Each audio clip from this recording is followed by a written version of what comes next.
Mambura-inĩ ma gũkũngũĩra mũthĩ wa munyi marĩa matabanĩirio itũũra-inĩ rĩa Elsa kaunti-inĩ ya Isiolo, ũrũgamĩrĩri wa rũhonge rwa nyamũ cia gĩthaka kaunti-inĩ ĩno nĩ ũcoketie makinya na thutha mĩaka mĩingĩ kuma rĩrĩa munyi ya mũthia yonekire kaunti-inĩ ĩno. Shaba was once a stronghold for these magnificent animals, but then came the dark days.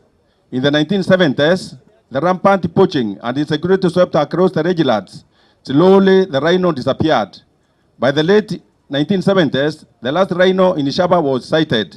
Since then, more than 4 decades have passed without a single rhino in Isiolo. Tumekuja kucelebrate World Rhino Day. Na tukikubaliana tukuje wapi kwa hii nchi yote, tulisema tukuje Isiolo sababu kuna vifaru Meru, kuna vifaru mingi sana Laikipia, na kuna vifaru mingi sana Samburu. Samburu has the first community conservancy with rhinos called Sera. Alafu hapa katikati hakuna hata moja.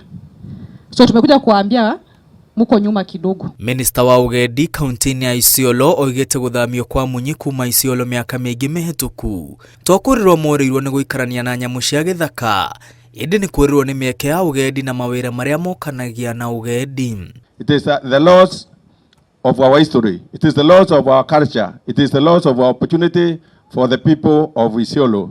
Imagine what it would mean for Isiolo today if rhinos still roamed Shaba.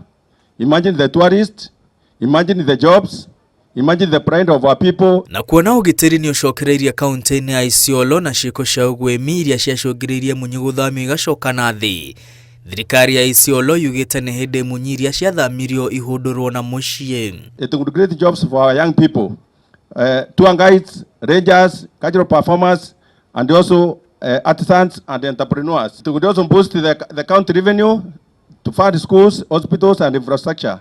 They could also empower our communities, opening doors for cultural tourism, craft, and conservation. Gũkĩrĩ ũguo mwandĩki mũkaru rũhonge-inĩ rwa nyamũ cia gĩthaka Sylvia Museia augĩte thirikari hamwe na rũhonge rwa KWS nĩ mekũnyitĩrana na thirikari ya Isiolo gũtigĩrĩra mũbango ũyũ nĩ wakinyanĩra. Tunataka muongee na watu ya Samburu, watu ya Laikipia na watu ya Meru, muone vile vifaru zitakuja Isiolo ndio isaidie venye umesema, isaidie utalii, isaidie security.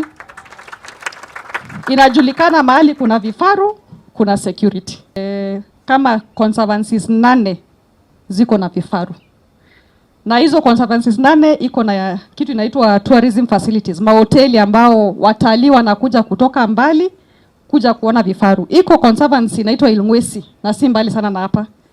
Unalipa kutembea na kuangalia vifaru, free range, wild, lakini unakaribia sana kwa macho. Na watu wanalipa pesa mingi sana. We are committed to working with the KWS, the national government, international conservation partners, and the other neighbors to assess the feasibility of the introduction of rhino into the Shaba. Ngiribotera Inooro TV, rĩtwa rĩakwa nĩ Mwangi wa Maina.